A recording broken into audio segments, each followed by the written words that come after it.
ओम इन्द्र सानामा कैलासमा श्रीमादेव खमित पार्वती बस्नुभएको रहेछ। श्रीमादेव खमितले भन्न लाउनुभयो के भने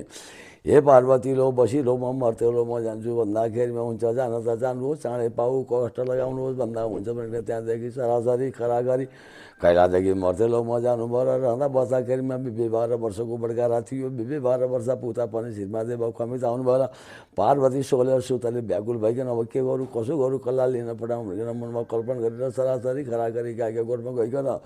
गाईको गोठको बसाल भन्न लाग्नुभयो के भने ए बसा श्रीमादेव खमित मर्थेलो जानुभयो आउनु भएन के भयो कसो भयो तिमी गएर लिएर आऊ भन्दाखेरि हुन्छ भनेर त्यहाँदेखि बसा सरासरी खराखरी कैलादेखि मर्थेलोमा गएर श्रीमादेव खमित खड्का गाडी भन्न लाग्यो भने हे श्रीमादेव खमित पार्वती सोले सुतले व्याकुल हुनुको चाँडो पाउ कष्ट लगाउनु पर्यो म लिन आएको भन्दा ओहो मेरो बड्कारा पुगेको छैन, बड्कारा पुगेपछि मात्र जाउँला तिमी पनि यहीँ बस भनेर बसालसित झाडिदिनु भयो। पार्वती झन् सोले सुतले व्याकुल भएन। अब के गरौँ कसो गरौँ कसलाई लिन पठाउँदा श्रीमादेव खमित आउनु भएन। मैले बसाल पठाइदिएको पनि अड्याइदिनु भयो किन हो कसो हो उहाँ फेरि सरासरी खराखरी ठुला वृन्दावनमा गइकन वृन्दावनका सिंहराजलाई भन्न लाग्नुभयो कि हे सिंहराजा श्रीमादेव खमित मर्थेलो जानुभयो आउनु भएन, बसाल पठाइदिएको पनि अड्याइदिनु भयो, के भयो कसो भयो तिमी गएर लिएर आऊ भन्दाखेरिमा हुन्छ भने त्यहाँ सिंह सरासरी खराखरी कैलादेखि मर्थेलोमा गएर श्रीमादेव खमितका खटङ्गा गाडी पुग्न साथै श्रीमादेव खमितको हुकुम भयो कस्तो भने मेरो गाईको गोठको बसा खान आयो त यहाँ त्यो ल्याउनु अडो छैन त बिचैबाट फिर्ता भएर जा भन्दाखेरि होइन म त पार्वतीले पठाएर आऊ भन्दा सोधे म सन्चै छ भन्दैनौ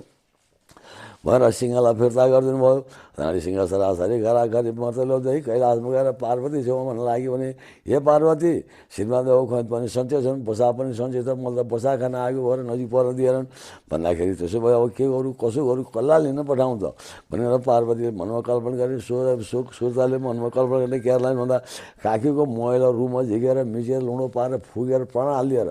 तँदी पिनाश भइस् यताले सरासरी खराखरी जानु र श्रीमादेव खमितका नाकाभित्र पढ्नु र श्रीमादेव खमितलाई कष्ट दिनु कसो भने कान चिलाउने माथा दुखाउने नाकाबाट रगत सिन्डियल खेर आउने यस्तो किसिमको कष्ट दियो भने मलाई सम्झेर आउनुहुन्छ भन्दा हुन्छ भनेर पिनाश सरासरी खराखरी गएर श्रीमादेव खमित नाकाभित्र पसेर श्रीमादेव खमितलाई त्यो दिनदेखि कष्ट लाग्न लाग्यो कस्तो भने कान चिलाउने माथा दुख्ने नाकाबाट रगत सिन खेर लाउँदा ओ त्यहाँदेखि पार्वतीसँग त्यहाँदेखि श्रीमादेव खमितले के भन्नु भन्दा ए बसा मैले पार्वती मुख देख्न पाउनु गरे मलाई यस्तो कष्ट लाग्यो जाउँ भनिकन त्यो बसामा चढिकन श्रीमादेव मर्थेलोदेखि कैलाशमा गएर पार्वती छेउमा गएर बिस्तारै लाउनु गयो भने हे पार्वती धन्न मैले राखेको रोजी तिम्रो मुख देख्नसम्म त मैले पाएँ भन्दाखेरि ओहो त्यस्तो तिमी किन चिन्ता मान्नुहुन्छ त्यो कष्ट म निको गराइदिन्छु भन्दा त्यस्तो भयो त कस्तो नि हुन्थ्यो भन्दाखेरि पार्वतीले मलाई हुनु भने ए विनाश मैले भने तैँले गरी तैँले भने म गराइदिन्छु त श्रीमादेव खमितको नाकले पिनाश बाहिर निक्ली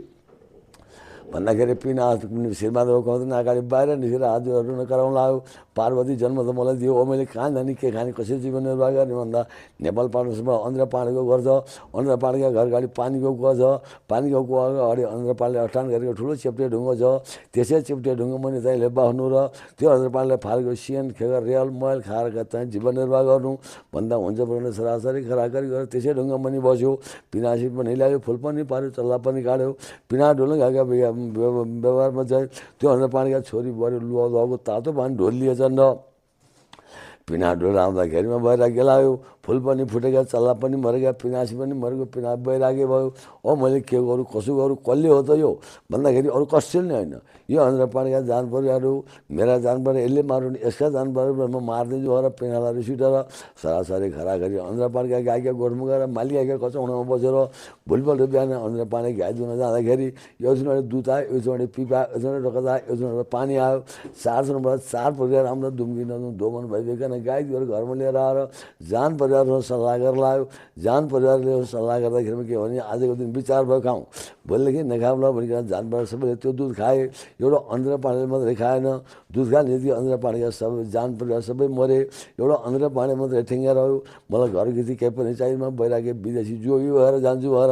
हातमा दहीको ठेकी चिउराको पोको लिएर जाँदा जाँदा बाँडा बानी किनारामा पुग्यो र त्यहाँ बाख्रारानी गोठाला गोठाली जस नामक रचना पढे पनि त्यहीँ थिएर त्यसलाई भन्न लाग्यो भने हे बाख्रारानी गोठाला गोठाली हो जस नामक चन्दाल पढे हो दहीको ठेकी ढोलिएर चिउराको पोको खाइदिएला बाख्रा राम्ररी हेर म बाँडा गङ्गामा अष्टान गरेर जान्छु भनेर अन्ध्र पाण्डे अष्टान गरेका विशेषमा त्यो दहीको ठेकीभित्र बात मारेछ। कस्तो बात मारेछ भने मेरा जानबाट यसले मार्यो, यसका जानबाट मैले मारेँ, बराबर भएको थियो। अब मलाई पनि खान्छ, यो पनि मर्छ भनेर बात मारेको ती बाख्राले गोठला गोठली जसको नाम चन्द्र पोलले सुनेछन्। र अन्द्र पाण्डे अष्टाङ्ग गरेर आएपछि भन्न लाग्यो भने हे अन्द्र पाण्डे होइन, तिमी जान, खाने र नखाने तिमीले जान, तिम्रो त क्या ठेकीभित्र यस्ता किसिमको बात मार्छ हामीले सुन्यौँ भन्दाखेरिमा यो ध्रुव सत्य हो। यसलाई के गर्नु त भन्दा कलीमा अग्निभन्दा सच्चा ठुला कोही पनि छैनन्। जे जात भयो भने अग्निमा हालिदिएपछि भस्म हुन्छ भनेर ती बाख्राहरूले गोठला गोठली सबै मिलेर दाउरा खोएर धुनी जगाएर धुनीका माझमा ठेकी राखे। आगा तेजले गरिकन ठेकी तात्तियो, ठेकी तात्तियो पिँढा जर्ती भयो। बिर्को हुँदा बाहिर राजहरू रुन कराउन लाग्यो, यो अन्द्र पाण्डे मैले जानेन प्रभु, मरणको शरण लिइदेऊ। किन भन्दाखेरिमा मेरो जानबाट तिमीले मार्यो, तिम्रो जानबाट मैले मारेँ, बराबर भएको थियो। ओ मलाई पनि खान्छ, यो पनि मर्छ भन्नु मेरो यो अनरा हो